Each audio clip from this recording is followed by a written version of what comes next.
Hey, I'm Vulture Culture, and what you're hearing is the Kawai K3, a vintage analog digital hybrid synthesizer from 1986.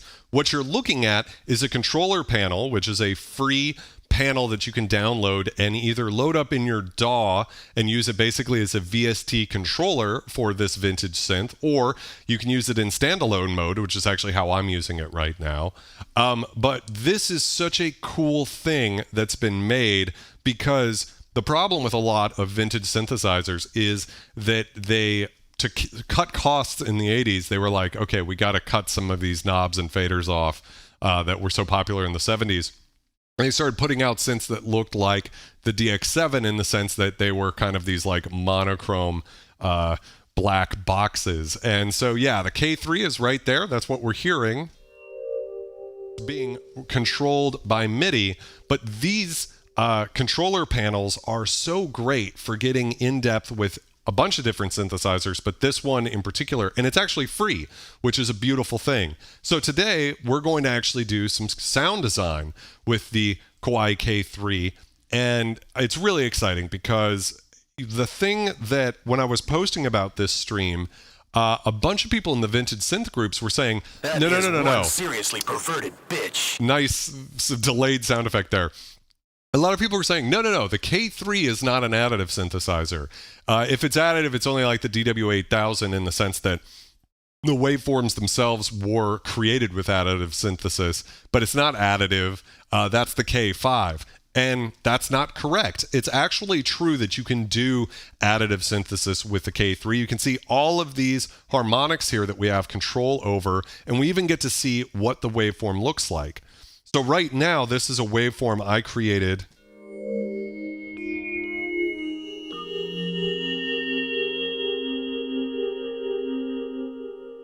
Super gorgeous, really awesome, and we can use what makes this additive synth so special is that it has the same filter from the Prophet 5 or PPG Wave or Korg Poly 6, the SSM 2044, I believe is what it's called. And that's a really good fucking filter, right? Like the Prophet 5 filter, and not a recreation, right? Not, an emulation, or it's not like that filter. It is that filter from the Prophet 5, but obviously a synth like the Prophet 5 can't do anything close to additive synthesis. Great synth, really warm analog sounding, but it's not going to do what this synth can do in terms of additive or even just regular hybrid synthesis, because we already have 32 other waveforms that we can work with. So yeah, really cool. I love glassy sounds VGA for sure, but what we could do is we could just set this kind of back to a sort of standard sound here just by moving some of these knobs. So I'm just going to increase the sustain all the way, turn down the decay, the attack, turn down the release. I'm going to turn the resonance down, the cutoff all the way up. I've got the envelope velocity and pressure here. That's aftertouch. This synth has aftertouch. When we're on 32 here, up on the left, that's the additive wave that I've made. But we could actually use all of the other waves if we wanted. We have a balance knob here, so this allows us to control which oscillator we're listening to. So we have two different oscillators that we can layer, as well as adjust the tuning of and the coarse tuning, right? And so it's super cool. Got the range here, and then this is pressure oscillator balance. So this is a really cool feature that is pretty unique to this synth. By the way, Walter, welcome to the stream. It is a way that you can crossfade the balance of the oscillators based off of aftertouch. Now, for this stream, unfortunately, I haven't been able to get aftertouch to respond over MIDI. I don't know if it's like aftertouch all the time or something. Yeah, I don't know what the deal is, but it does work on these synths, but it might be an issue with this editor, which is something you could fix quite quickly on the synth if you wanted to, because this was for the rack mount version. So I don't know if it's just like the way it handles that is different. Or it could be an issue just with that my MIDI setup is not sending MIDI the correct way to that synth. I'm not sure exactly.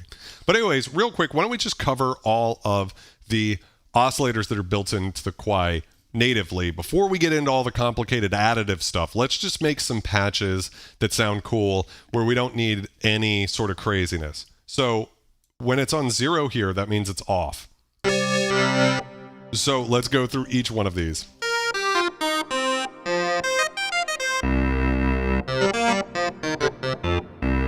We could turn the range down even further. Oh, I've got the LFO routed to the VCA, so I'm going to disable that too. Kind of a glassy, reedy type sound. Dub Station 0, what's up?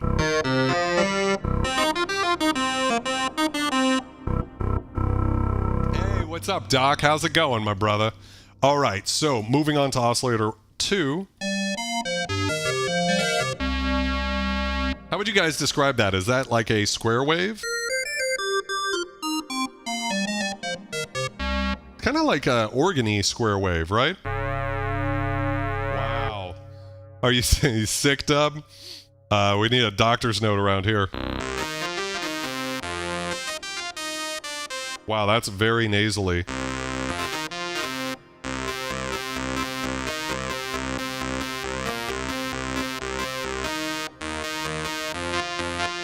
Yeah, so very additive for sure. Square wave with slight phasing, something like that. Rub some funk on it. Yeah, these can definitely get...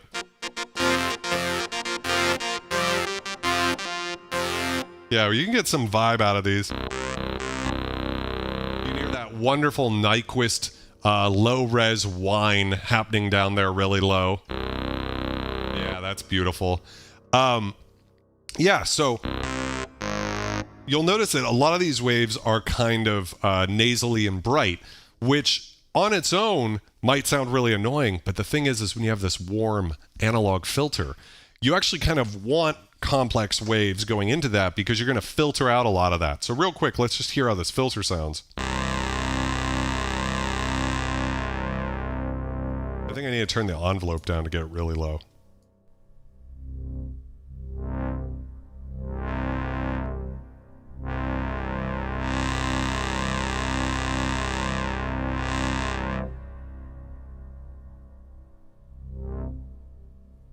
Trying to find like a value here, maybe around 10, that'll allow us to kind of sweep the whole range.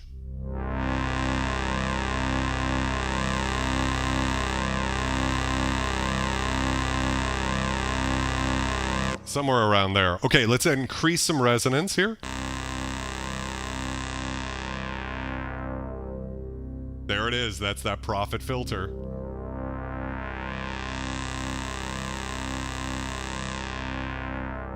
I didn't even think about that. I probably could find the names of these waves. But the thing is, by the way, 40 Thieves, what the fuck is up?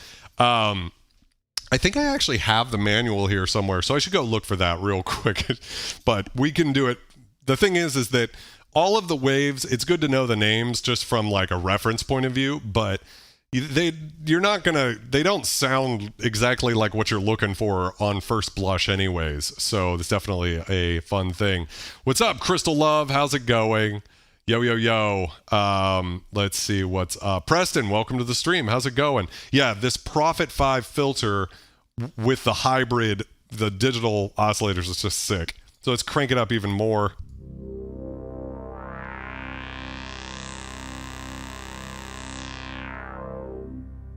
I'm gonna turn the synth up just a little bit over here. Yo. We're starting to really...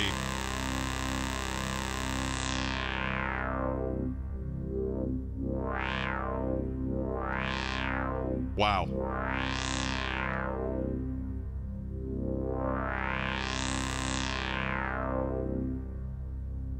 Let's keep going.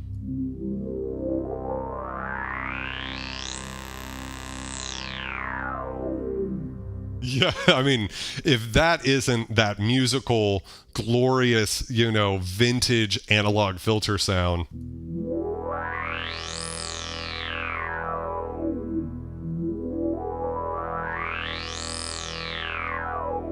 Now you'll notice the stepping there. That's because what we're hearing is the stepping of the MIDI over the MIDI cable. So we're only getting those 128 values. But here we go. If I do this with the VCF, let's see if it's different.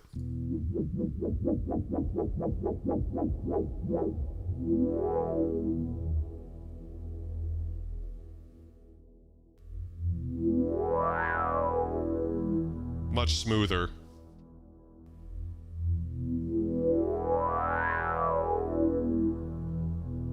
So the point just being there that the filter doesn't have to be steppy. It's just steppy by the control here. Watch your ears for a second. Let's make it happen all the way.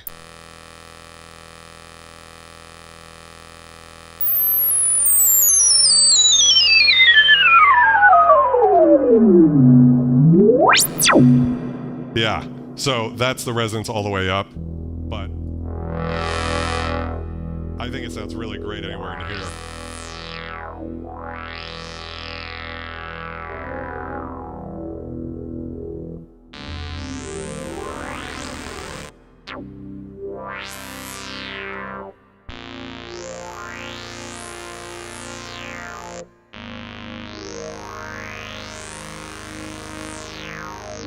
That was just with one oscillator. We don't even have a second oscillator going. And that's a very, like, this oscillator on its own is very reedy and thin. Like, that is not the fattest oscillator ever. And just check out how crazy that sounds. Let me catch up with the chat real quick here. Roy, that is correct. It is the SSM 2044, I believe, is what it is. Protestant, just watching that Zelda Omnisphere video. Love that you watched that video. Definitely an underrated video. Love all of these Zelda sounds from back in the day. Do you mind if you send me a free link for Omnisphere, or will Spectrasonics kill you? There's no... I paid for Omnisphere. It was like... I paid fucking full price for it. So there's no free links for me to be handing out to anybody. Depending on the architecture of the synth, if you could somehow map filter to the mod wheel, that'll generally be NRPN with 16K resolution, no stepping. Yes, you are the NRPN guy, Dove, and I appreciate you. Let me go check and see if I can do that right now. Do you see it anywhere here? Though what's interesting about this synth is, let me actually go over to it. It's only got one wheel. Yeah, so the problem with that is the K3 doesn't have a mod wheel. That was one of the things that they omitted to make this synthesizer. But I think using, I guess for automation in your DAW, which you can use this for, by the way, you can use this to save patches, which is especially useful for the additive stuff. I'll get back to that later.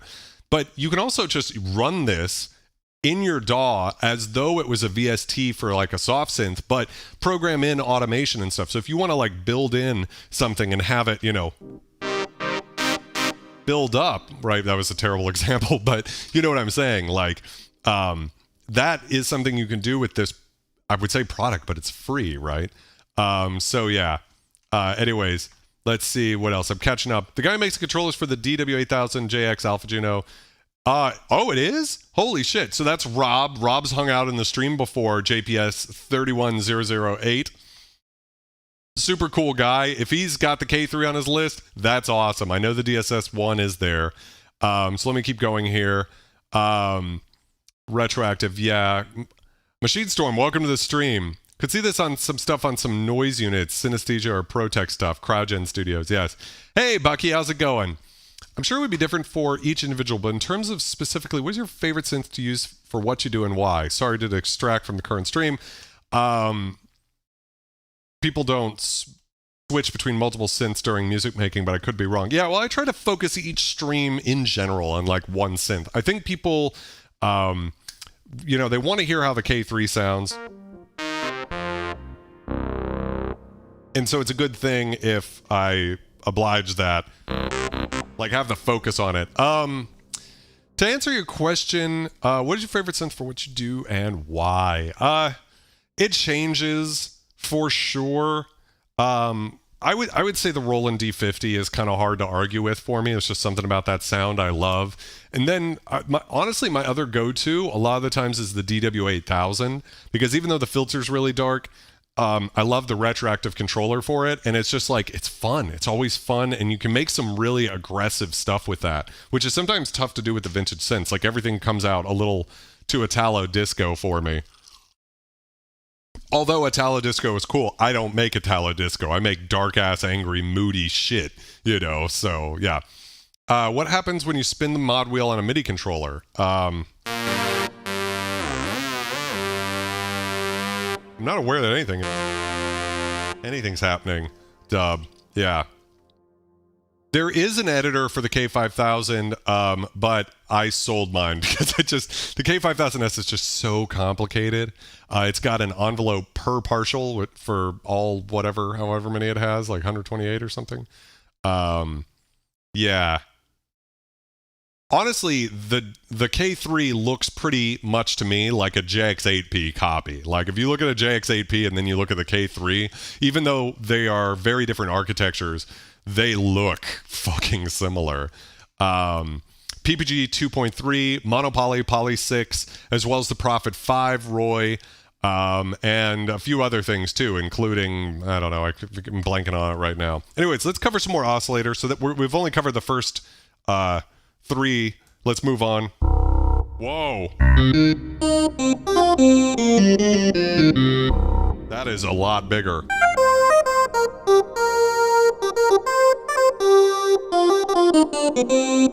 That's a cool one.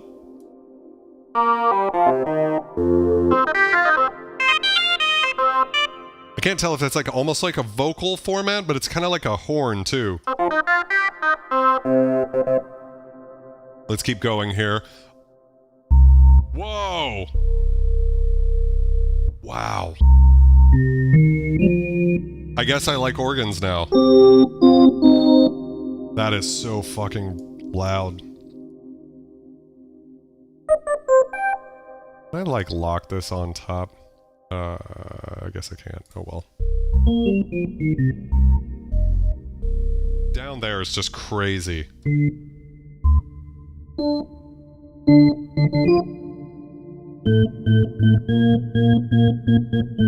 Yeah, just really, really massive sounding. Oscillator 7. That's an organ. Every other week with the organs. Yeah, it's definitely a hollow sound dub. Oh, okay, so oscillator 8 is kind of a sawtooth, but it's like dull.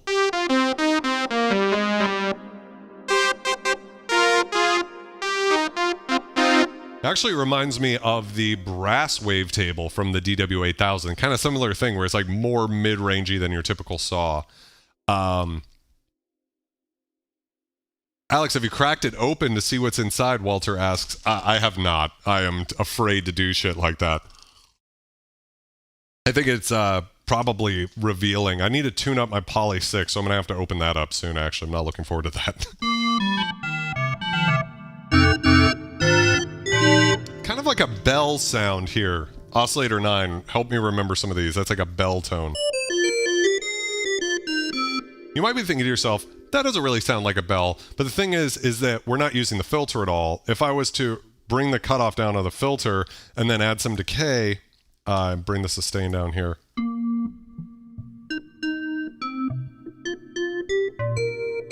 You start to hear some of that. Let's turn that off. That's kind of almost like a DX7 marimba type sound. Right, so that's how you could start to get into that territory. But anyways, we're not going to do that for now. We're going to leave this up for now. Just so we can hear these sounds first before we get into making stuff. Any overall EQ on this? If not, definitely has a distinct character. So there is no EQ on this whatsoever. The only thing you'll hear is some reverb, of course. And that's a very exciting thing, too, for members of this channel, because what you're listening to is the prototype of my first plugin ever, Inktomi, which is going to be an effects plugin, a vintage effects plugin for vintage synths. More on that later, but what you're hearing is the reverb from that plugin, which is a really great sort of dark, washy, modulated reverb sound. Really big and spacious. Basically like a set it and forget it type sound. Really big and beautiful, long, big haul. Had my Sonic 6 tuned up by a local shop here. Was not cheap. No, no, that is not part of it. Poly 6 are probably more straightforward than the hybrid stuff they did here. Yes. So I have a Poly 6, wonderful synth, but very, very basic compared to this. Moving right along, Oscillator 10. You'll notice a lot of these sort of have this organy type sound, and that's because additive synthesis is very good at creating kind of hollow type sounds where you remove some partials that would normally be there and then add some really sparkly top end stuff. So you can get these reedy type sounds very easily. A lot of these were probably actually created by additive resynthesis, which is where you take a sample of something real, like a piano or something, and then have the harmonics build up to what that is. Basically take a snapshot of that. So they do have these like sort of hollow, kind of nasally type sounds to them.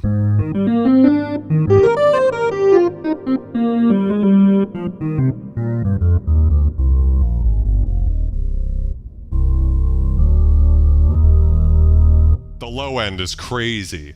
Absolutely big. Dub says he always opens them up. Most minimal is the Prophet 600. Most packed with boards is the SY77. I believe that for sure. Yeah, so Inktomi will be a Vintage Effects plugin.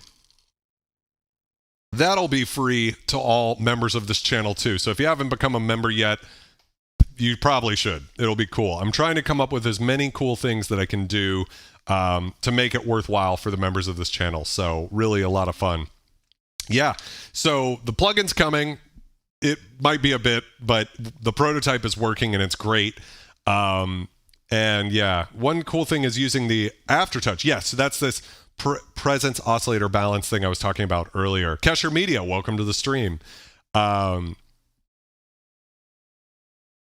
like them days when people put $600 plus rack synths on Craigslist as an AM/FM synth and got them for $100 and $200. The thing that's so great about the K3, even though the price has gone up, they go for about $1,000 nowadays, at least the keyboard versions. I don't know if the rack mounts are a little cheaper. But when you think about it, think about the cost of a sequential Take 5, which is $1,500. So it's $500 cheaper than a Take 5, and it's got a real Prophet 5 filter, not a recreation of the Prophet 5 filter, but an authentic SSM 2044 vintage filter in it. 6 voices, so one more voice than a Take 5. So in some sense, I think even in the modern context, this is a very awesome synth because it's fully analog when it comes to the VCAs and the filter, but it's got these really flexible digital oscillators that sound really great. Too many goddamn organ sounds, though. You can hear that wonderful digital gritty distortion, too. That whine is unmolested. Yeah, so now this is definitely like a vocally one.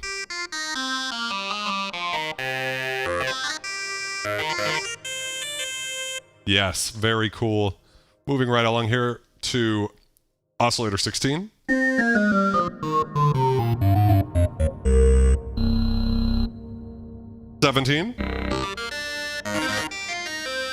So you got these mixtures of like really fat ones versus these really kind of thin, reedy ones. I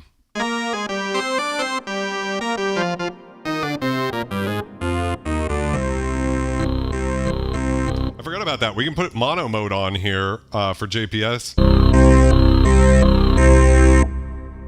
Shit's definitely fat. That is for sure. VGA has an SY77 as well and had to swap the power transformer. That is a thing, right? A lot of vintage synths, power needs to get fixed. Let's see. Anyways, moving on to Oscillator 19.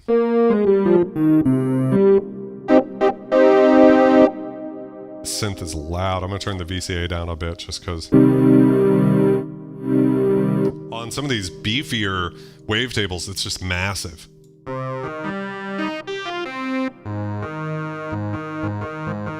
It's like almost a sawtooth, but with a little bit more reediness versus this sawtooth.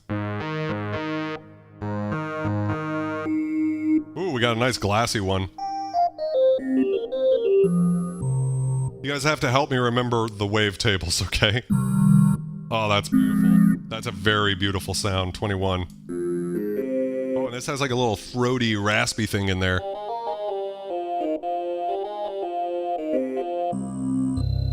Woo. Yes, Machine Storm, you know I'm drinking mezcal tonight. Moving right along. We're almost done with the wavetables.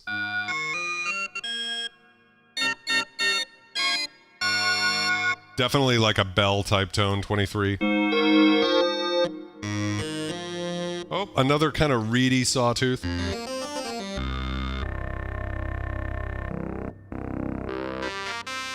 Ah, it's a saxophone.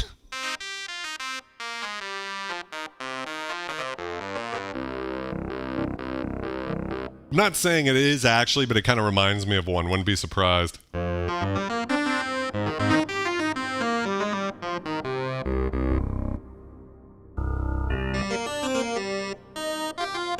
That might be like a guitar, right? You know? Saw sax.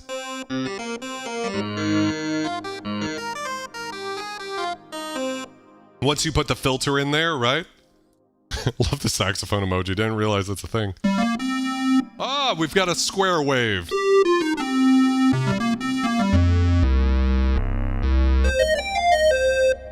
Actually sounds really sick. It's a very good square wave. Oscillator 30. Oh, that sounds like it might be the sawtooth. Let's see how it sounds versus 8. Yeah, 8's like reedier. Yeah, it's more like a brass one, whereas this is like kind of full. Oh, wait, no, it's kind of... Wait. 30?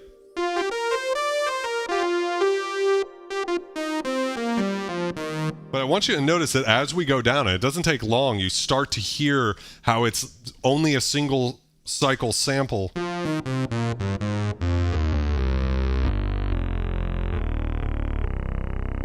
So you really start to lose that high end there.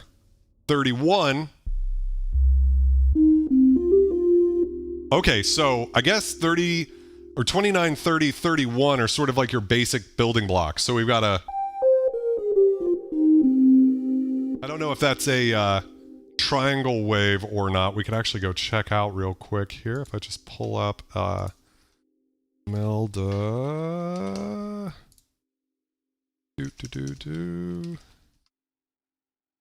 I can't even fucking spell. Oh well, you guys just have to count on it. Oh, did I fucking close? Fucking shit. That was not the goal to do that. It's not a stream if I don't fuck something up.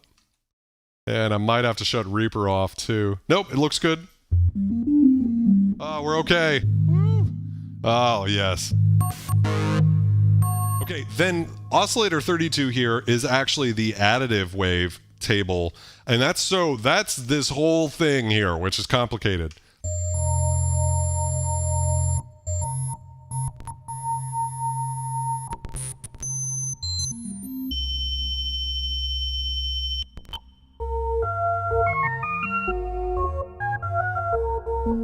So this is how we can create some really complicated, interesting waveforms. Hans Volt, welcome to the stream. How's it going, my friend?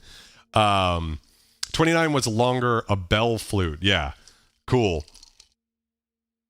Yes, 31. 31 is definitely a sine. 30 is a saw, and 29 sounds like a square wave. So super cool. Yeah, very Giger-esque. I've got Giger is rotating Giger backgrounds on my computer. I know you can. I think you can change it. Let's see. I'm on the wrong wave.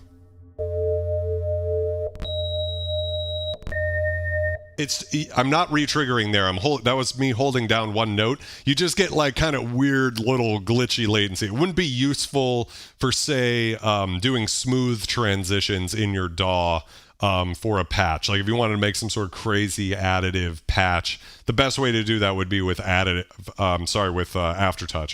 That would probably be the way to do it. And then 33 is noise. Oh, I really fucked up and did all these waveforms with the chorus on. So let me just do the last couple here. So here's the square again, or saw. That was without the chorus. That's with. It's got an analog chorus, by the way. It's really good. This is without it.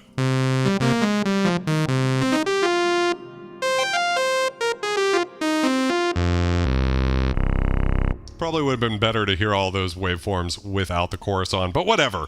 That's part of the fun of 80s synths is analog choruses.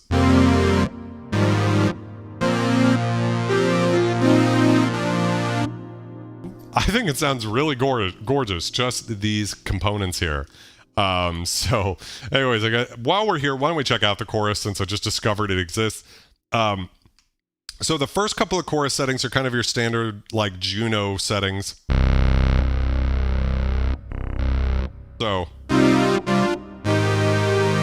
they do more to spread it out in stereo than the Junos and the JX series chorus, which really adds in those flutters. We get more of that from chorus setting 2. That's your like lush analog 80s chorus sound.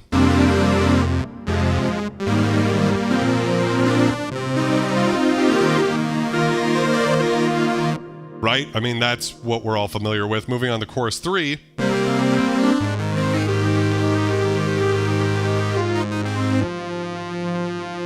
You hear a little of something in there. Chorus 4. Lots of warble. It's practically a vibrato.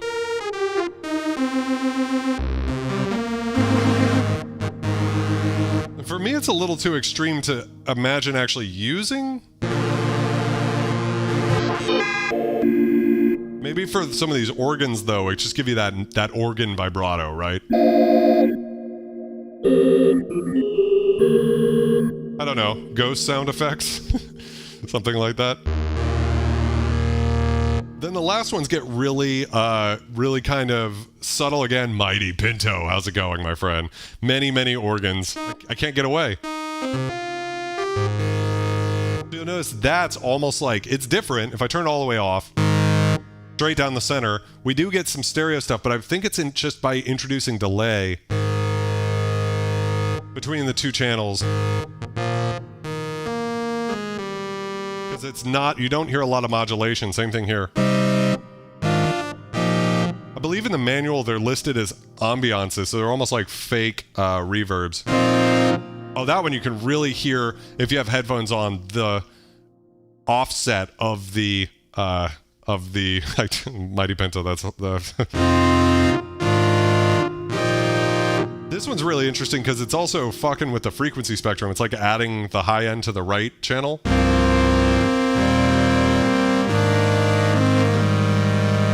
I don't know. Interesting. For me, the first couple of choruses are where it's at because they're those kind of classic choruses, but it's always fun to experiment. And it's great that there's a bunch of different, I mean, you don't have 7 fucking options on a Juno 106 or a JX3P or, I don't know, most fucking analog choruses from the 80s. Can any of you guys think of a single synth that has 7 different analog chorus options? From the 80s, by the way? Yeah. The vibrato organ niche. You made me turn on the big monitors. Yeah, definitely an interesting spread. Yeah, I don't find myself thinking I'm going to use that one all that much, but it's there. Anyways, let's go ahead and talk about a couple of other things. So we've already covered the filter here.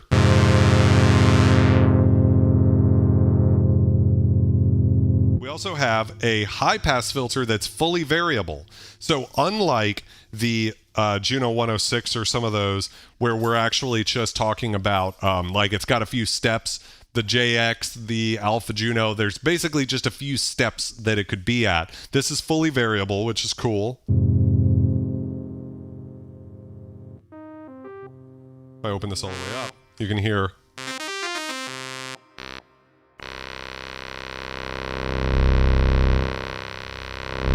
So it's really awesome that it's fully variable. That's not a thing that's that common on many synths from this era. So yes, the Alpha Juno has speed. That's true, Dub. I forgot about that. So you could effectively get different things, but one thing is there's no way, I think, with a vanilla Alpha Juno to affect the mix ratio, which we're getting some of that here with this chorus. Jim says, so far I'm not a fan of the K3. Well, I hope to change your mind. A synth is more than just the sound of its oscillators, but I do understand where you're coming from because it is sort of an acquired sound. And what's also worth saying is, you know, most synths can do most sounds that other synths can do. You know, it does come down to like saw square sine into a fucking filter a lot of the time. So the subtleties are there, but by the time you start programming it, you know, a lot of times that stuff kind of gets washed out in the mix anyways. No resonance on the low cut though, unfortunately, but I mean, what more could you want?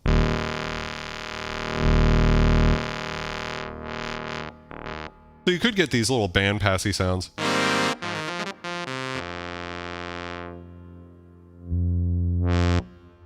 We've got your standard attack, decay, sustain, release on the filter. You've got key tracking, which I have on, which I just like key tracking because when you're making organic sounds, it's really nice to have the filter sort of open as you go higher up because that sort of happens on organic instruments. For bass sounds and stuff, though, I'm fine leaving key tracking off because I like having the filter kind of do what it's doing versus trying to track anything.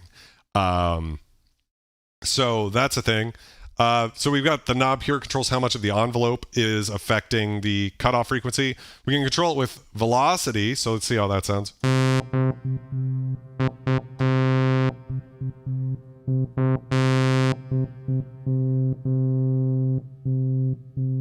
So I'm playing with very low velocity. This whole realm here. Oh, Quadic, sorry to hear you're sick, man. I hope you feel better, okay? You gotta rest up, get yourself ready for some good scummy adventures in the future, okay, friend? I hate being sick. I'm like, you know, like the joke about how guys like just totally can't handle being sick. It's me. I hate being sick. It's the worst. So yes, I hope you feel better soon, my friend. You can get a lot from that filter with the velocity. So really quiet versus very loud. Right? Pretty cool. We also have aftertouch sensitivity, which I think I'm just not transmitting via this MIDI setup I have. I don't know what I need to change to make it happen. I'm sure in Reaper I could figure it out, but that's not really the point of the sound design stream. Aftertouch is amazing. I love aftertouch, but we'll be okay if there's no aftertouch for one stream. So anyways, let's leave velocity kind of halfway. That's probably a good place for it. I'll leave key tracking where it's at. Fuck it, I don't care. Let's open that up for now. We've got an analog voltage-controlled amplifier. So just looking at the 5 sections here, we've got digital oscillators, an analog filter, which has a lot of controls, and actually 2 filters. We've got a high-pass and a low-pass filter. We've got an analog voltage-controlled amplifier here, which also responds to velocity, aftertouch, key tracking, and we have a volume knob here, just your standard attack, decay, sustain, release. We have an LFO that can do different shapes, so why don't we cover that real quick. Probably the easiest way to do this would be on the filter, so I'm going to turn LFO VCF all the way up and see what we get.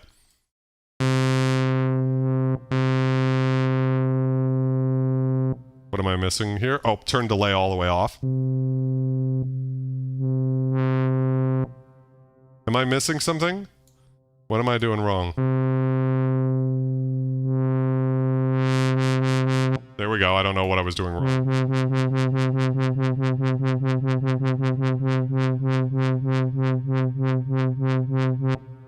so we can hear what the LFO is doing. Kesher says, can the K3M do big, lush ambient pads? It can do both analog style ambient pads as well as additive ambient pads, which are really special and glassy and beautiful. We're going to do both of those this stream. I am definitely the lush pads slut. I love lush pads, so we will get there, I promise, Kesher. So let's hear what we can do the range on the LFO. So we're starting with a triangle or sine wave.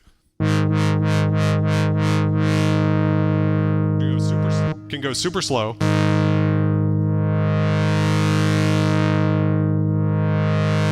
Zozilla, welcome to the stream.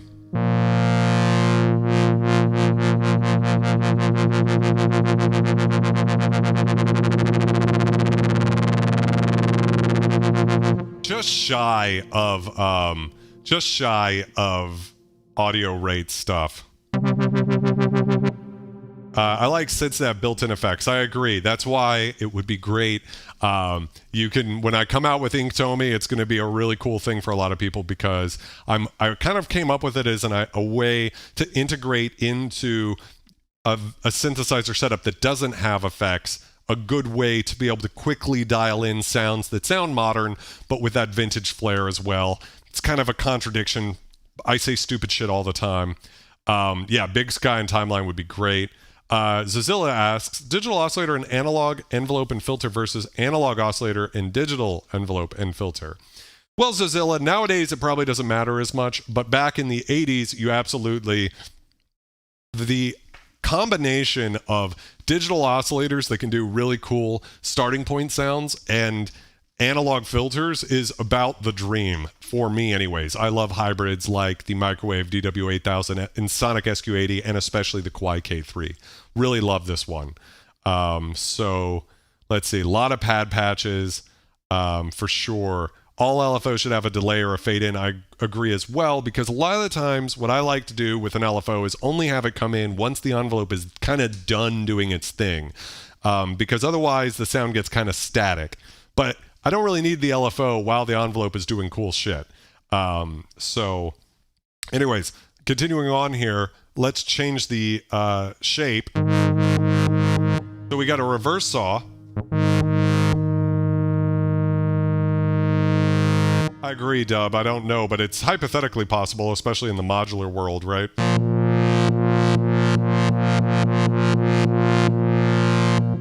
Sounds really good. Moving on. We've got a sawtooth, so a down saw.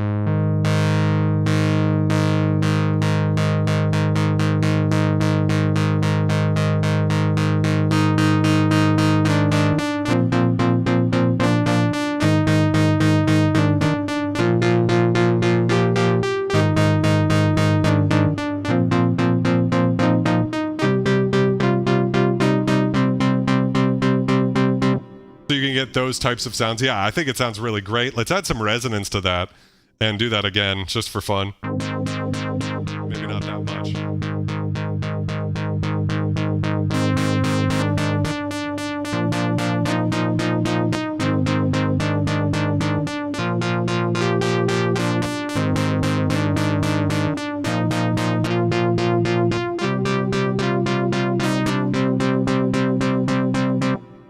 Yeah, really cool. Great way to create fun, interesting sounds. Anyway, so let's move on to shape 3. Square wave, right? Now, I'm going to turn, what's great is you can route this to multiple things at the same time. I'm going to turn it down to the filter real quick. Open that all the way up. And then apply this to the LFO, and we'll see if we can create an octave, so we can do octave bassline stuff.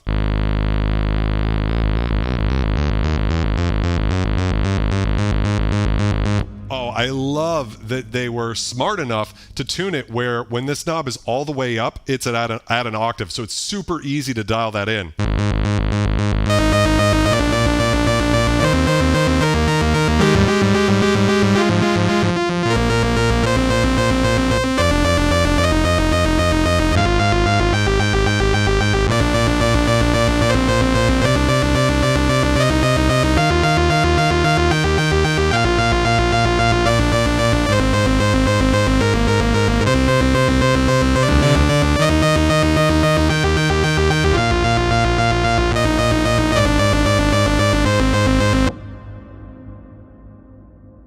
Dope. That is awesome. I love how that sounds. Super warm, awesome sound. And of course, we could take that to like, you know, some insane area stuff.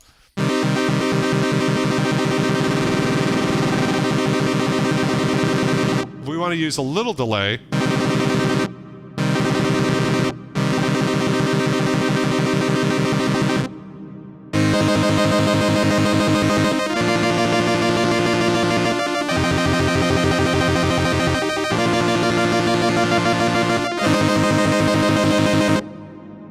Yeah, just really great. Really, really great. Let's see. So other than the many digital waveforms and analog filters, how does the K3 relate to so much to the PPG wave? Well, it was actually called in the 80s a poor man's PPG because you can use aftertouch to morph between the two waveforms. So you can actually get something like those PPG wave sounds. Now with this, you're going to have a crossfade between two waveforms, which actually sounds smoother than the interpolation or lack thereof on something like a PPG wave or Waldorf microwave, which is the same thing as a PPG wave, essentially. It's different filters, perhaps. Yeah. Video on it. Also, the Prophet series was mentioned. Look for interviews with Dave Smith. He talked about that combo. Yeah. So anyways, really awesome that they were smart enough to make that LFO oscillator just immediately snap to that. Let's go back to what we were doing with the filter so we can just hear the rest of the LFO shapes. Shape 4. That's just the inverted square, I believe. Also useful. Shape 5.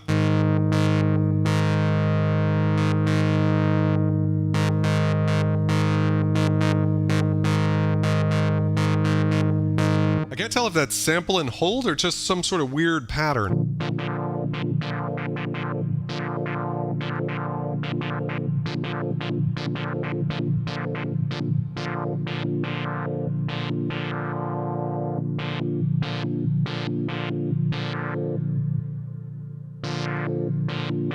It is kind of sample and holdy. Hard to know. Oscillator shape 6.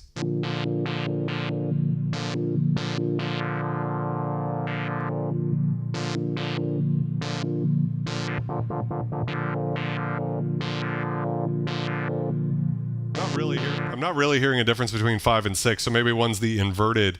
It does have a noise source, but I would imagine that it's digital.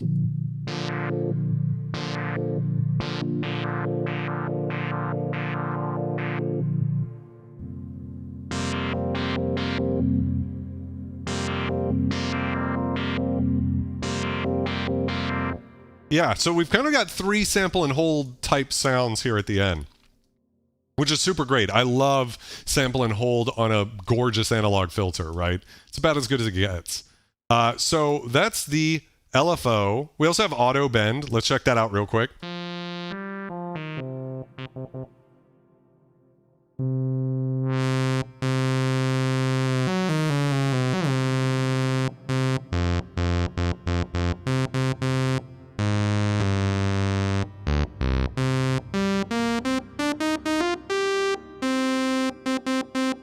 I don't know if it's just not doing anything because I'm doing something stupid or if it's just not transmitting this correctly to the synth. Remember, this is like modern technology trying to interface with 1986 technology. But I believe this synth has an auto bend feature just like the DW8000. We might have to go to the synth to actually access that, not the end of the world. So yeah, very cool. Let's go ahead and make our first patch. So we were talking lush patches. So why don't we start with just 2 sawtooth waves, make sure our VCA level's not too high. Now you'll notice that if I don't adjust the oscillator to fine tuning, there still is something in there. If it was digital noise, wouldn't you get repetitive patterns? Yes, you would. And I wasn't hearing any, so maybe there is an analog noise source in there, but I don't actually know.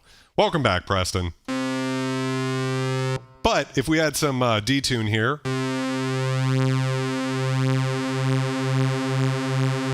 and we actually have a pretty nice, well-tuned range here where it doesn't get too crazy. Takes us right into Reese territory.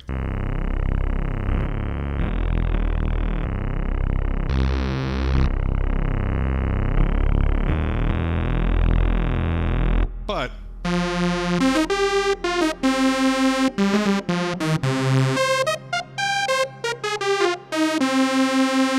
you know, kind of like that Mogi pendulum type sound, but if we dial it back,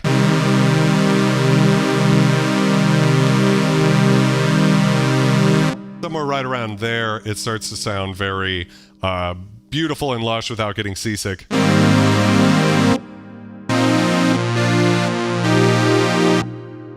Yeah.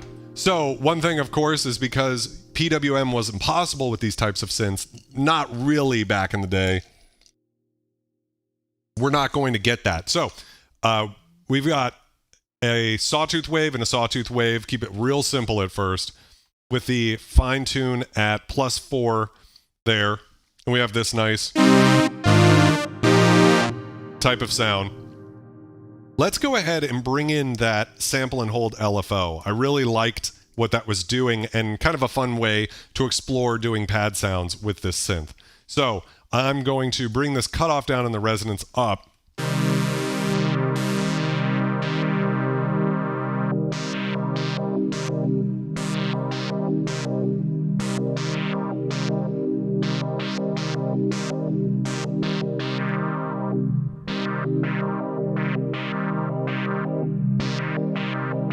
But we can apply some envelope here. So if I bring the sustain of the filter down, add some attack and decay, maybe a little more attack.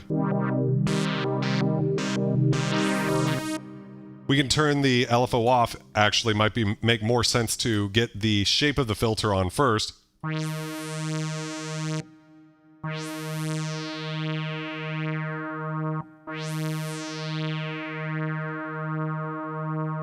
Nice, slow. Oh, fuck yeah. I mean, doesn't that has the sound? We need some release here too on both the filter and the VCA.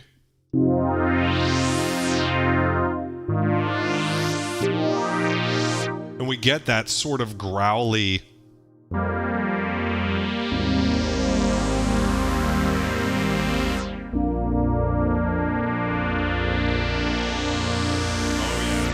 Oh yeah. Let's turn that attack down just a bit.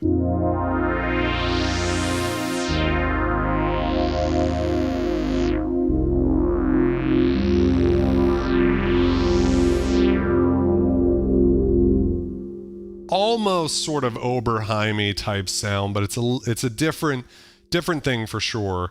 But that sounds pretty good. And then we can just add a little bit of the LFO to the filter, but with some delay too, so that we're not getting in the way of that shape so much. So I'm going to turn it up all the way and just see what we get. I'm going to increase the delay to the maximum because we have such a low envelope. We'll see what happens. All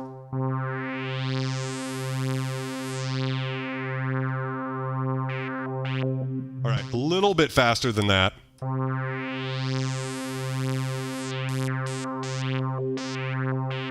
Little slower.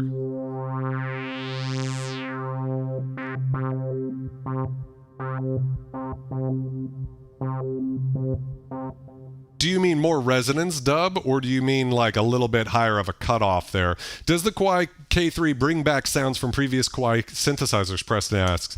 Not really, not that I'm aware of. Before, the two big analog polys were the SX240 and 210, both with a different sort of architecture than this. So it's not that these synths can't sound like those synths, but I wouldn't necessarily do a one-to-one because in this era of Kawai, they really were all different. Yeah, there's no phantom sample in this. The samples here are all just wavetables, really short.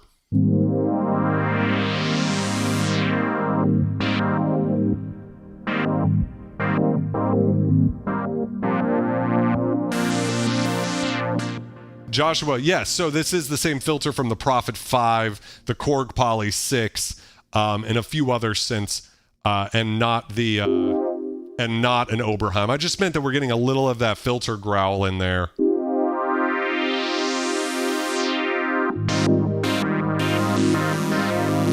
I see what you're saying, Dub. Like, it would be nice if there was a little bit of slew or something in there to sort of like throw it off a little bit. That would be kind of cool, if that's what you mean. It does sound good.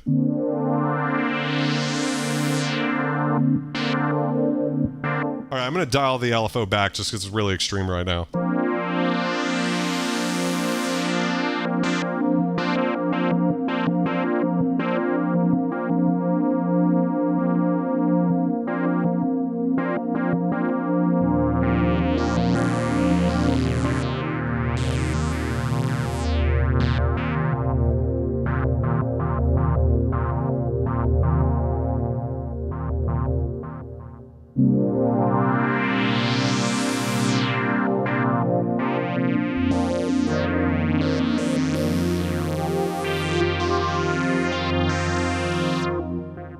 We're pretty good. I forgot, we haven't even turned the chorus on yet. So here's how it sounds without the chorus. We'll just play a chord.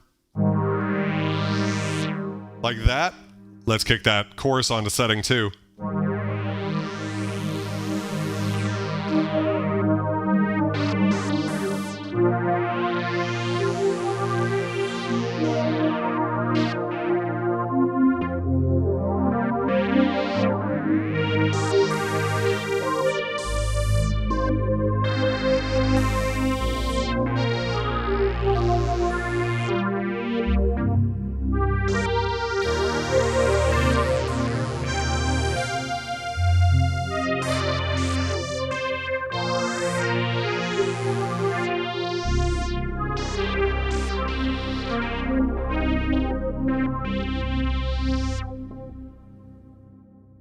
Yo.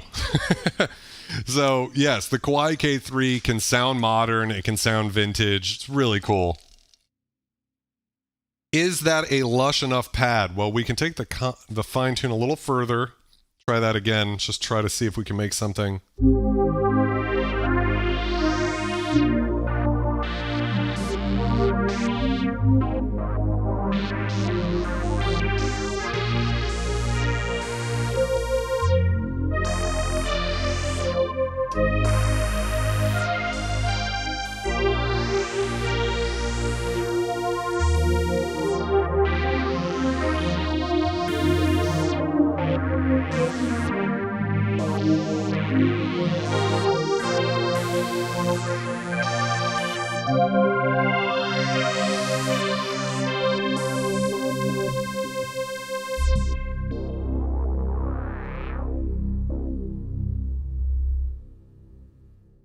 Very complex, very big, and very beautiful. So I'm actually going to save this one. And the way I'm going to save it is actually save it on the synth. I'm going to write it to cartridge 2. So I have a rare cartridge, an RC2 for this synth. So I can actually save that sound directly to the synth. When we get to the additive stuff, it gets confusing because there's not as many options, but you could also just go right above. You can't see it because I cropped it out, but you can go to save and just save this here. And you can actually save presets in your DAW with a controller panel. So say you have a song going and you want to use a certain sound. Just like when you save a project in a DAW, you don't have to save the preset. It's just saved automatically. That works with controller as well. So it's a super cool thing. So that is the first patch that we made. Let's go ahead and do it again. What kind of sounds do you guys want to hear? We can do, I mean, I'm a big pad motherfucker, but we can do a bunch of different things. And yeah, I'd be interested to try a few different things out. So let's just kind of try to reset this-ish. But let's change up some of these waveforms. Because that sounds great, but kind of predictable. Let's go find a good one.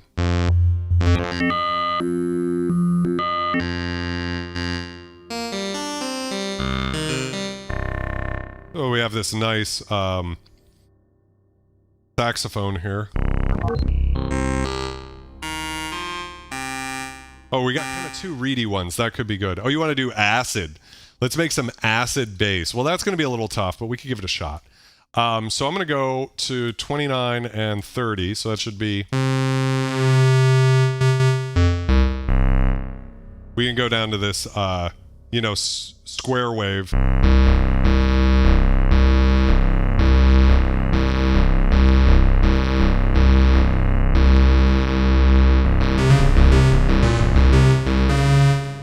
So that's kind of our basis, is a little bit to the left of 50-50 when it comes to square and sawtooth. Bring the cutoff all the way down.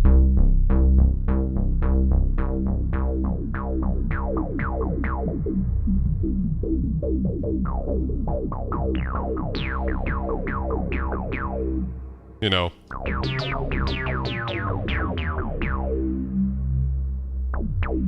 Bring the release down. You know, we're kind of there.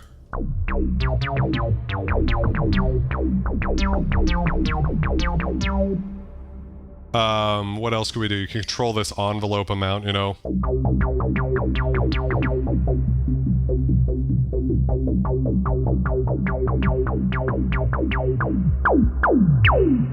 At that, it's like the resonance is fine until you crank it to 31, then it gets out of control.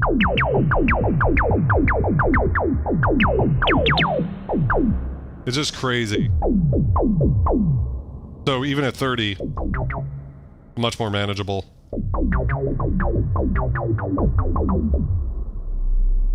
Whoa. Whoa, that's a lot of low end. Yeah, if I disable Inktomi real quick, and we're just hearing the dry sound. Right, and we could kick on the chorus if we wanted, and the mono mode, and it should get kind of crazy.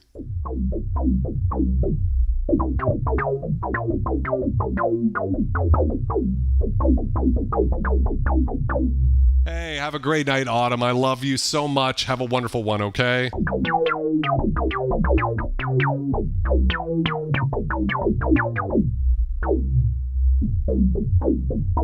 think it sounds better without something like that. Yo, Jamie, I agree. Cheers to all you wonderful scum out there. Thank you for being amazing. So, cheers to you guys. Let's intoxicate and play some fucking synths. So that's kind of your acid thing. Most synths can do that with an analog filter, and even the modern stuff, of course, as well. Going back to what we were up to, let's find that. Turn that off, resonance down, cutoff up. Oh, turn mono off, that's why it's crazy.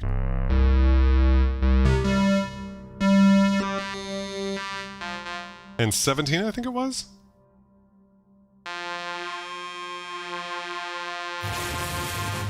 Yo, Anonymous with the $6.66 donation. Thank you so much for being awesome.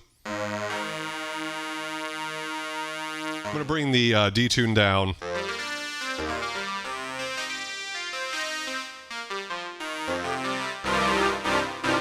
All right, so let's make kind of like, this is like a, let's find that brass one. So 20, we'll do 8 and 26.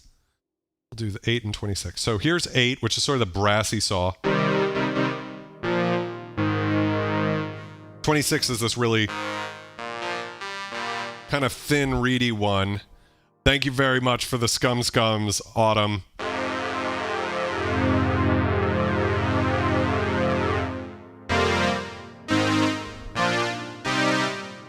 Right? So we got kind of that brassy, more mid-range, darker saw, and then also a really thin one. So first thing we're going to want to do is increase the envelope and add some attack to this to get that little brassy type thing, right? So if I've got...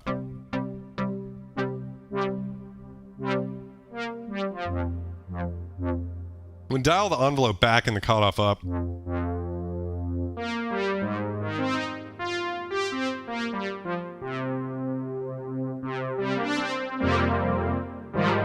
gonna keep the chorus from going too crazy. That is one seriously perverted bitch. I don't know what is causing the alerts to do this delayed thing where it does the first sound and then the later one later.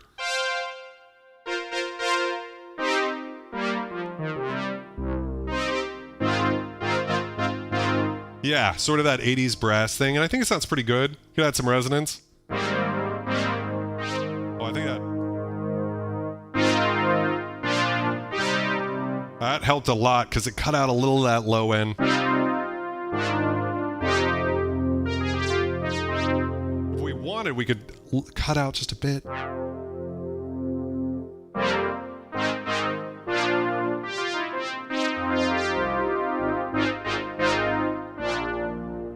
I'm a slut for the low end. I can't keep it out.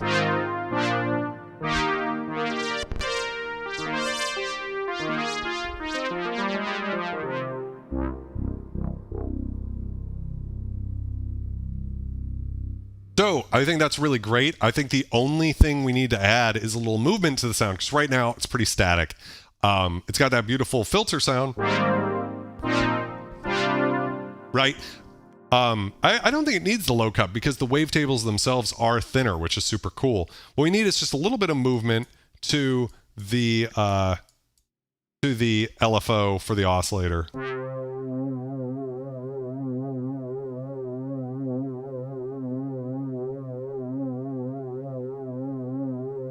I like to tune it, the speed, while it's up a little higher, and then bring it in. And it's helpful to do this on like a third versus a fifth, because something like a fifth or an octave can tolerate detune better than something like a third can.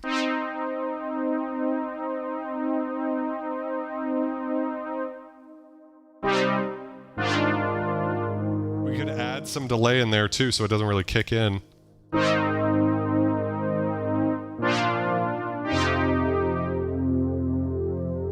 Add a little more.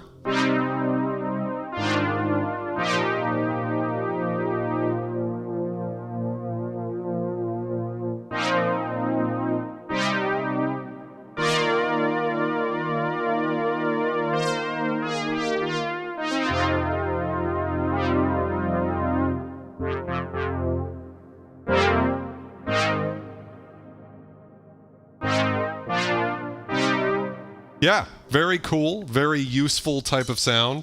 So what other sounds would you guys like to hear?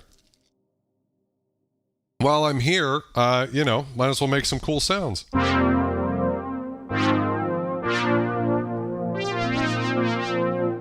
Yeah, very neat. I'm going to go ahead and write this one too. So we'll just write this to the cartridge, patch 3.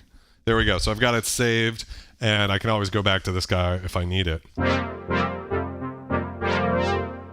I want to show you guys real quick my favorite patch on the K3 that's built in is patch 13. That's over here. So you guys just hear this real quick, the difference between the two. Wow, that's loud.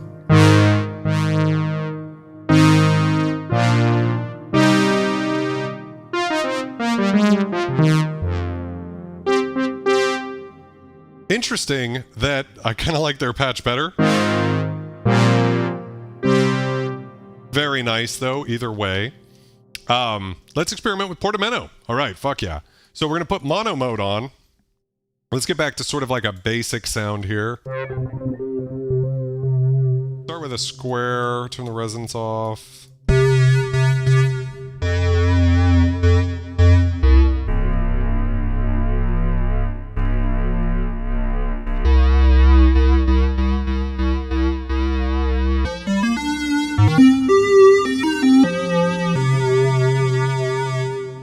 We turn portamento on.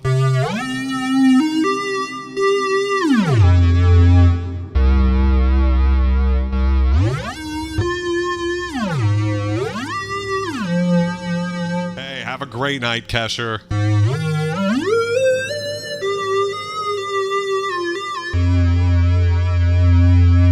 The LFO actually sounds really good here.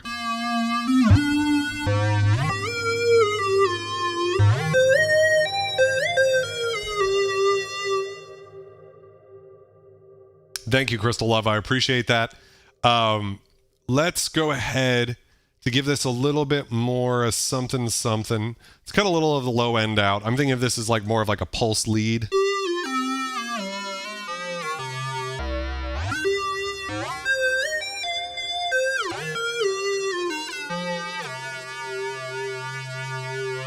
Let's go check out a different wave. I'd like a wave, maybe even noise. So we could get almost like a fluty type of tone.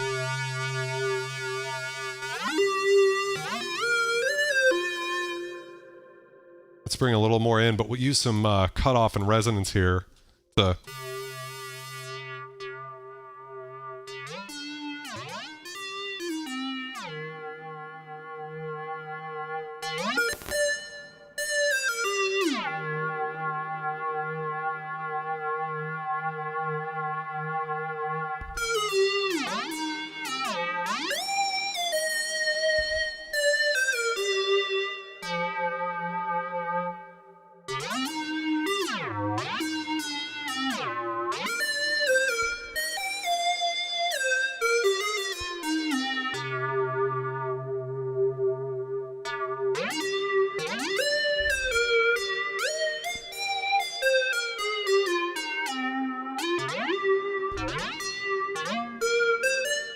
Yeah, sounds pretty good.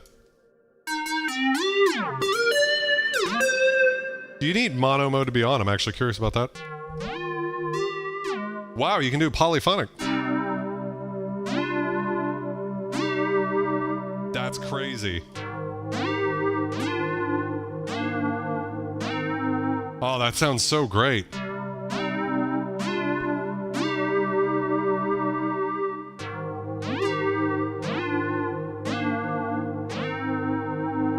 Wow, really beautiful, actually.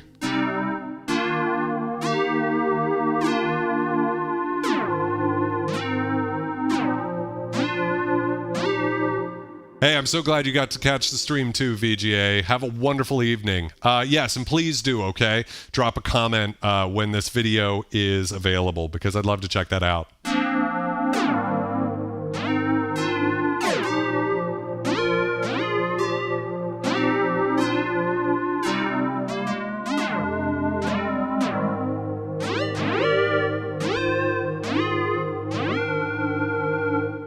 Yo, how's it going, Euro DJ?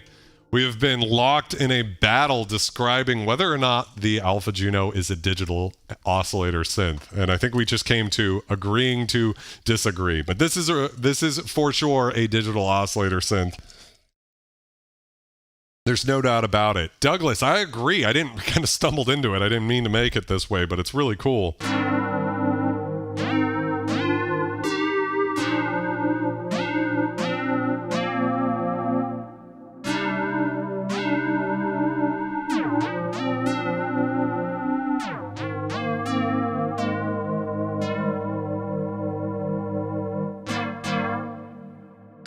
I hear you, Jim. I mean, maybe not, right? There's very few synths, I think, that from this era, and we're going to write this one to 4, very cool sound, that do something that, you know, your modern stuff wouldn't do, because they're all pretty similar in architecture. But we could, for the fuck of it, actually go check some of that out now. Get rid of some of this stuff, kind of try to reset this a bit. This all looks good, right? Turn the chorus off. Let's go over to, let's try to set this all back to 0 real quick. Let's go check out the additive oscillator. It's probably what a lot of people want to hear, because this is the thing that's interesting. And turn that off too, so we're just hearing this. Leave the portamento on though, because it's super cool. Poly portamento. Now you'll notice that what we're looking at here is basically a sine wave, right? And so that's because additive synthesis works by stacking sine waves on top of each other to get different sounds. And it's sort of the sister synthesis to FM synthesis, because you get very similar sounds from additive. There is a sense in which you can get much more complex stuff out of additive, and then also a sense where the frequency modulation distortion can be much more extreme with FM synths. So you sort of, depends on what you want to do. For instance, you know, when you think of like all the crazy growly distorted stuff that's come from dubstep music using FM synths, it doesn't seem as obvious that that could be accomplishable with additive, but additive is very famous for glassy, spiraling, crystalline pad sounds. So maybe we'll try to make one of those real quick. So what we're starting with, these are our harmonics. Now, although they're listed 1 through 32, they're not the first 32 harmonics, or the fundamental and 31 harmonics. The fundamental just being the note you're playing, right? We can actually assign any one of these to the first 128 different partials here. So we actually we have 32 harmonics that we can assign to any of the first 128 partials. Now, if I put this one here, even though the waveform's changing, I would be surprised if we hear a difference. Maybe there's a difference. Let's move it down again. Oh, there is some difference.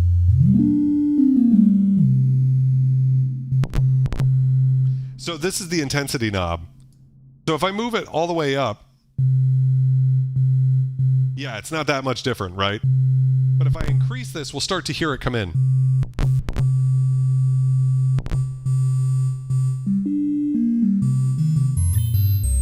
Now you're only really going to hear it on the lowest notes because this is the highest harmonic that we can put in there.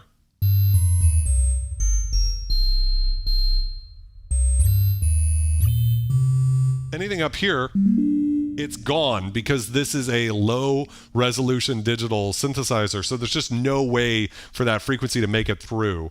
But if we can use some of these other more interesting ones, so let's say we just go to harmonic 2 and add that in. We're going to get to some organ sounds by doing this, but that's because organs are actually additive synthesizers. So you can see we have this kind of sine and a half shape occurring here by adding that third harmonic in at somewhat equal intensity. Let's add the third harmonic in. So we've got the fundamental, the first, and the second here, actually, I guess is what I should say. You can see how this waveform's becoming more... The clickiness is only happening because this is a synth from '86. So when I'm changing something, you're getting those digital popping sounds. But when I'm not changing something, it's a very beautiful sound. I mean, honestly, for an organ, additive organ, add a little bit of, just a little bit of analog filter to that. It's not terrible. Let's go ahead and just add 4th, 5th, 6th, and we'll stop at 7th for this example real quick. Just how does this sound as we add each one in? So here we go. Here's our third harmonic.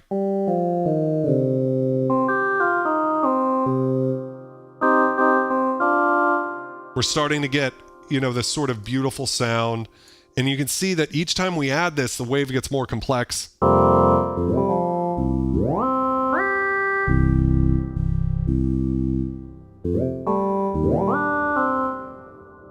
Go ahead and move the 6th one in. Moving in and adding the 6th harmonic. So we're starting to get something... Whoa! I don't know if we're overloading the... let's try turning the intensity down a bit. Yeah. I think we started to clip internally.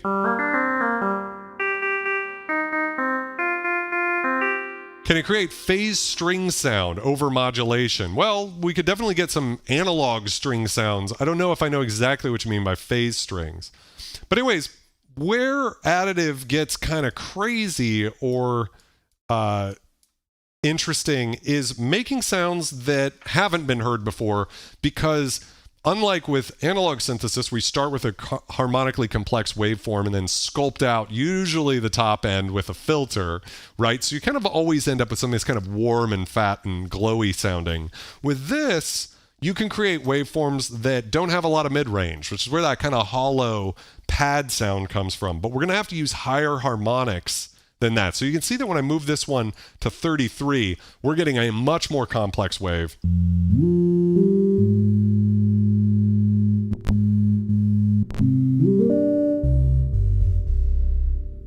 But we need some more lower harmonics to sort of offset that. You can see 16 is already really high. We might actually be clipping out that 32.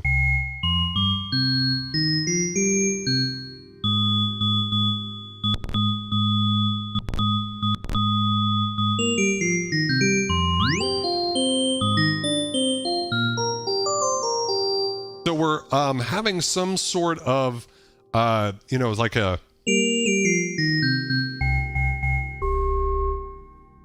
little organy. It's a little bit glassy. It's a little electric piano, a little bit bell. Can it create like a wavering sound? I think so. I want to focus here real quick, Jim, just on the additive stuff because it's interesting, but we'll get there.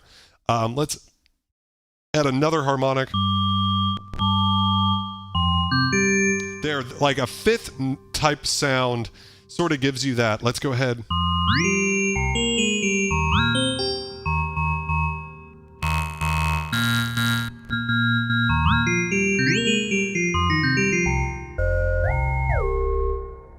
really complex oscillator sound going.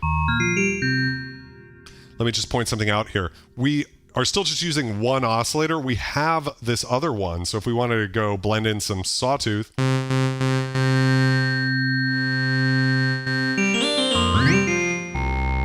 and we could detune that. Let's use the square wave actually instead. I think that would be better.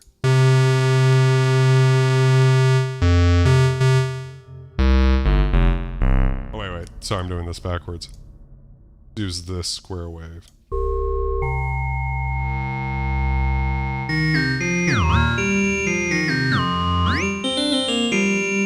If we wanted to, say, add a little bit more sound to that, yeah, it is xylophone-ish. We could change the range of these so we can use the square wave, or even just reinforce the fundamental with a sine wave. We could do that as well, right? So now we're using this an octave down.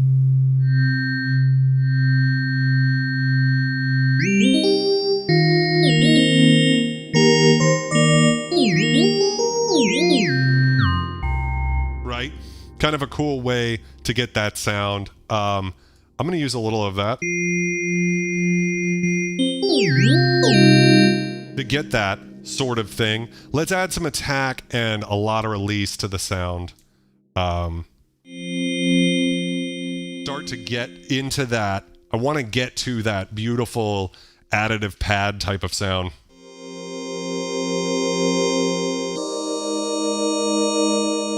But of course we need to move the filter, and we'll start by kind of mirroring what's going on with the VCA. We'll bring this so that it's only going to about 50, right?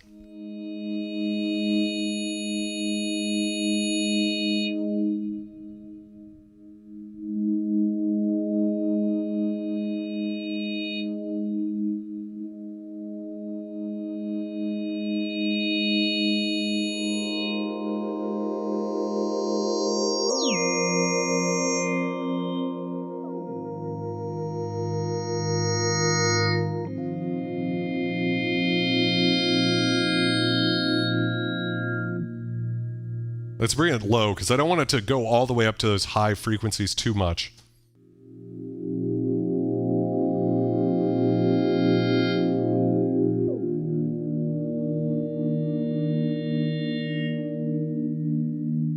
We get really sort of warm.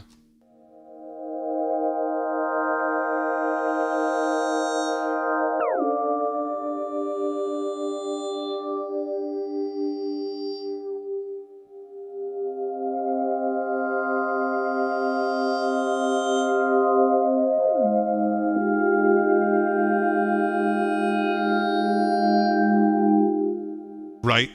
So to get a little warble in there, we'll just route a little bit of LFO to the oscillator, right?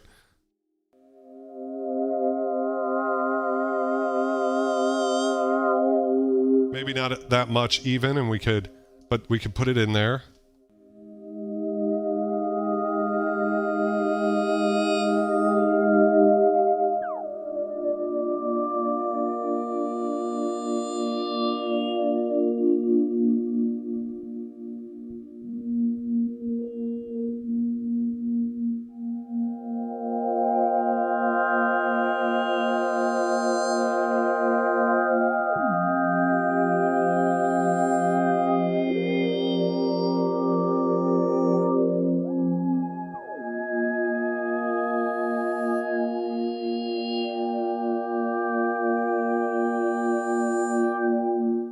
Let's thicken it up with the analog chorus now.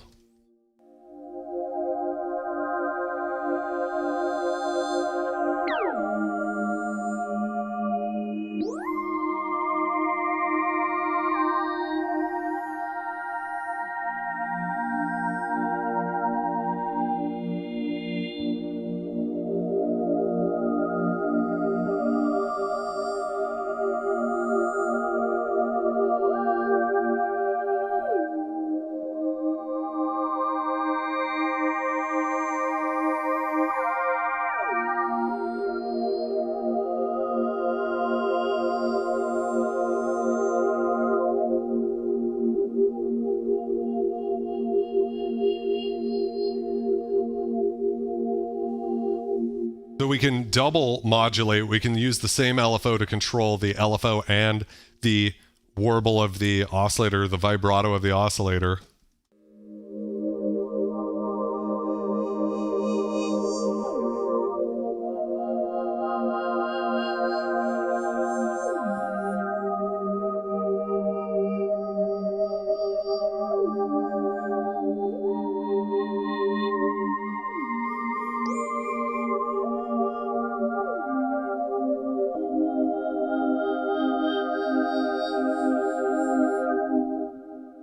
I think that sounds great. I think it could even use a little less on the LFO, but maybe some amplitude modulation.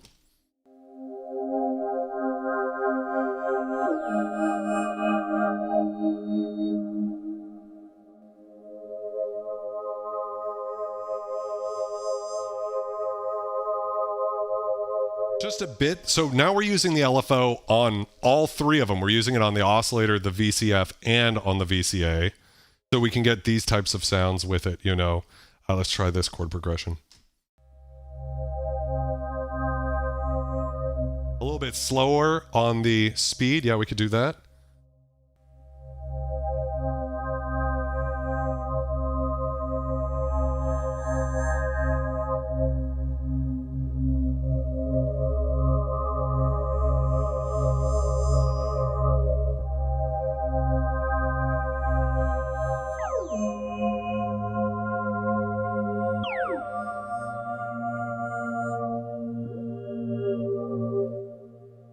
So yeah, my question would be, can your synthesizer do this?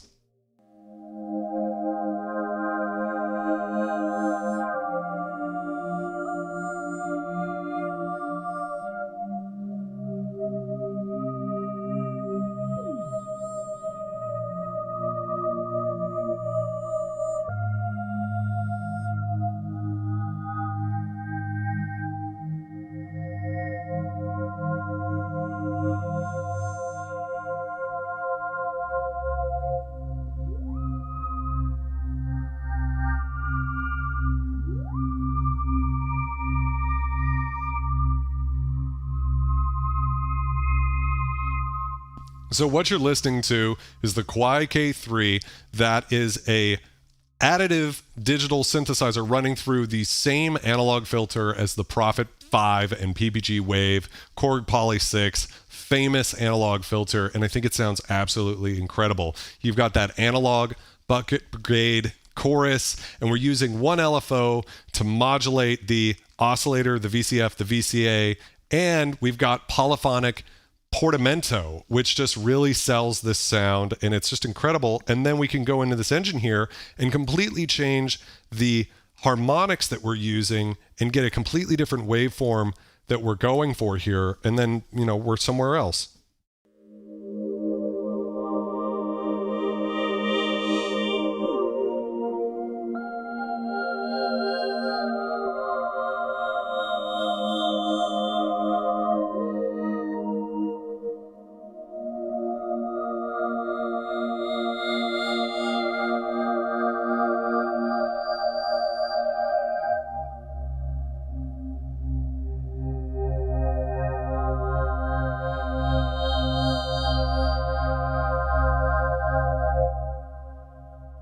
Yeah, it's just gorgeous, right? Like, it's just incredible what's possible with this synthesizer.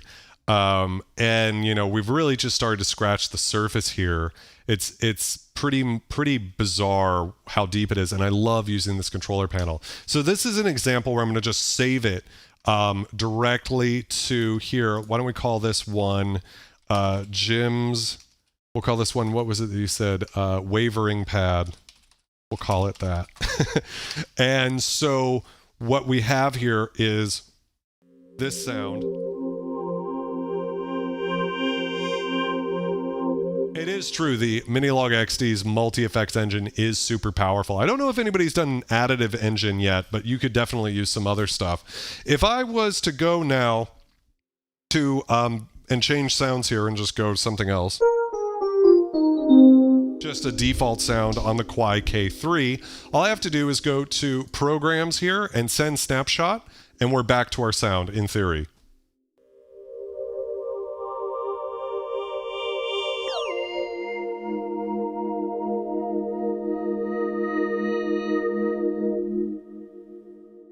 So yeah, you can create some pretty crazy stuff here. It's really cool.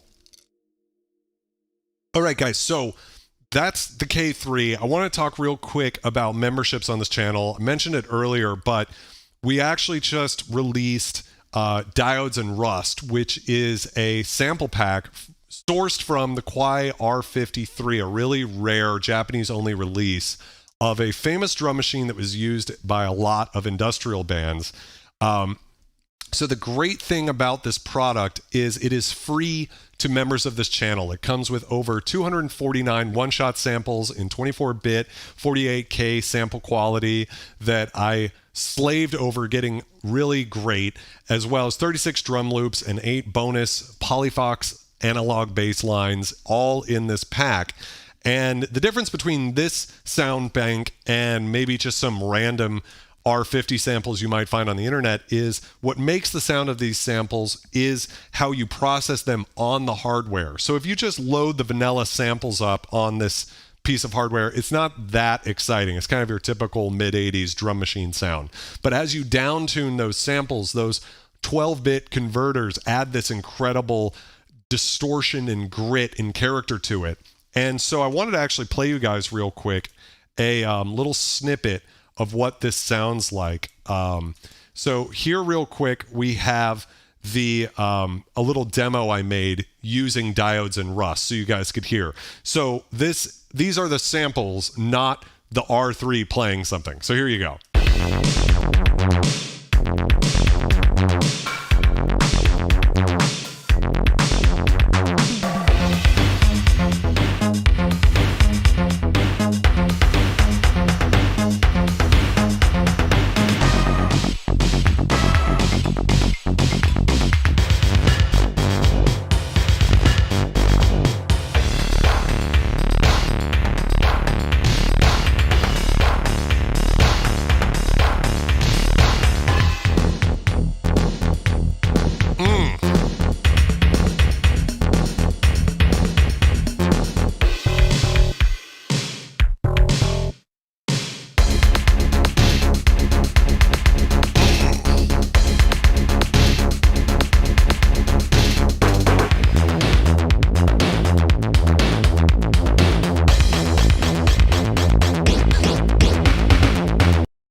That's definitely the meth in the Florida water supply dub. So yeah, 249 samples, right? And you could hear in there the gritty character that you're only going to get from actually processing those samples on the hardware.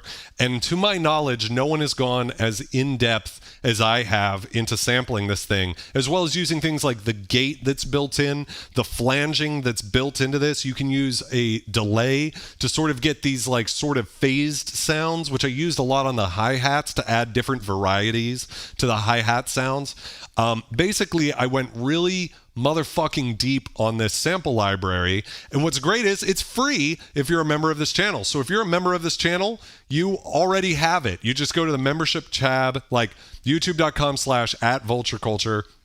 The membership tab, it's right there under the perks, and you can download it right now. If you're not a member yet, you should definitely become a member because it's only $5 a month. If you just want these samples, you could just become a member for $5, download the samples, and then cancel immediately. I won't be offended, but it would be cool if you hung around, just because I've got more cool things coming out in the near future that are going to be members only. And it's a great way to say, hey, I appreciate what you're doing. Thank you for doing the channel and everything. We do this live stream every Wednesday night at 9, doing something related to samplers, synthesizers, all sorts of stuff. So yeah, that's what I'm kind of into right now. I hope that's been kind of a fun thing for everybody to check out. I'm going to add some music in here while we're hanging out and talking. So yeah, can we just buy it? Well, no. Currently, the only way I have to give it out is through the channel. So you can effectively think of it as a $5 sample bank, right? Which I think is super reasonable. I've seen people charging $8 or $10 just for the 24 vanilla samples that you get when you just turn the thing on. and this is 249 samples, right? I went super deep, and just to point out to my studnets on Abbey Road, the best thing is just to share the link. I think I can pull it up, actually. Let me go check it out. I think there's a link. Let me see. Where do I find that motherfucking link? Oh, here's the link. Here we go. So I've almost got it. That's the link right there, Zazilla. If you take that link and you say, hey, this is Diodes and Rust, you just join the channel. It's basically like Patreon for YouTube, right? It's just, I'm trying to give you guys something more than just the cute emojis and vulture skulls next to the name. Actually give you guys some real value. And all of the stream you've been hearing Inktomi, the new effects plugin I'm going to be coming out with hopefully in the next few months. So that'll also be free to members of the channel. So if you were to just think of getting one product for $5, I think it's a great deal, right? $5 for a kick-ass vintage industrial EBM techno sample library is nothing. But what's really great is there's going to be more stuff, and you get that all for free too. I can't crank it out. There's not enough meth in the water here for me to truly just like spit this shit out. But like I said, I was using the working prototype of Inktomi tonight, and I think it sounded really great on the Kawai K3. So Inktomi, yes. So Inktomi is the name of the plugin when it comes out. It'll be a bit. We're working on it, but the reverb's sounding really great. And the sort of philosophy behind that plugin is to capture what I love about vintage effects, but be able to use it, on all of these synthesizers live. It's not the price at all. It's more, I escape the web for many. The web for many, I don't understand what you're saying exactly. It's more escape the web. I mean, I will not be offended at all, Zozilla, if you spend the $5, download the library, and cancel your membership immediately. Like, nothing wrong with that. So, yeah, for sure. I love that Stream Elements just said 1989. I don't know. Have patches for a lot of the Korg stuff. So I hope to, like, another thing would be I'm working on a library for the Roland D50, which works on hardware as well as the rack mount, as well as the software or the Roland Boutique DO5. So that'll be a thing too. iPad here, infos. I escaped the web for many infos I give from payments to... I'm still a little... Yeah, I get it that you're on the iPad. No worries. Listen, Zozilla, if you're truly down and out, I will figure out a way to get you these samples, okay? Just message me or something, and we'll figure it out. I'm not in the business of stopping awesome people from getting this stuff. But yeah, so that's a thing that's going to happen in the next few months. Hopefully Inktomi will be out. But right now you can get Diodes and Rust for $5 a month. You're helping to support a local vulture, do some stuff with synths. So we've already got a lot of wonderful people who are here in the stream right now. You can tell because they have the vulture skull next to their name who have been supporting the channel. And so I want to take this opportunity actually to just shout out everybody who is a member. Let me check it up real quick. Here we go. So, yeah. I just want to say a huge thank you to Anna, to Autumn, to Nikki, motherfucking Null, to Dub Station Zero with the gold skull, as well as my boy Andy Fields, wherever you are, brother. I love you. Get that fucking marathon done. Vulture Mom, Aquatic Borealis, if you watch this video, I hope you are feeling better in the future. Tiberian Fiend, the Romex motherfucking king, 40 thieves up in this motherfucker. Ryan Shelf, the one and only Jackie Daggers, Gabriel Binda, Nicole, Jim, my man Jim, thank you so much for supporting me. Michael Mays, Watching Machine, Tony Argo, and Sambathia Mal. I'm pretty sure I butchered that last one, but you are awesome. All of you guys are awesome, and thank you so much for supporting me and my stupid little dream here in sunny Lake Worth Beach, Florida. It's been a wonderful ride getting to create this channel and hang out with everybody. If you guys want Something like additive samples from the Kawai K3 could be something we add to this library. So yeah, definitely excited for that. And another thing you can do to help is just tell people about Diodes and Rust and Scum Knight. They're two really cool things, and I think you guys are really cool as well. So Zozilla says, as a YouTuber myself, you found me through the Sonic extensions. Well, that's awesome. I love Spectrasonics. Their products they make, they're just for me is how it always feels. You know, like whenever I get some of their stuff, I'm like, oh my God, this is like exactly what I was looking for. And that's the only reason I've decided to make Inktomi, is because there isn't exactly a product out there like Inktomi. This is going to be a super simple effects plugin based off of the analog chorus section of one of my favorite synthesizers from 1981. And it's just a cool thing. And yeah, so anyways, I'm Vulture Culture. Love and light, bitches. I am out.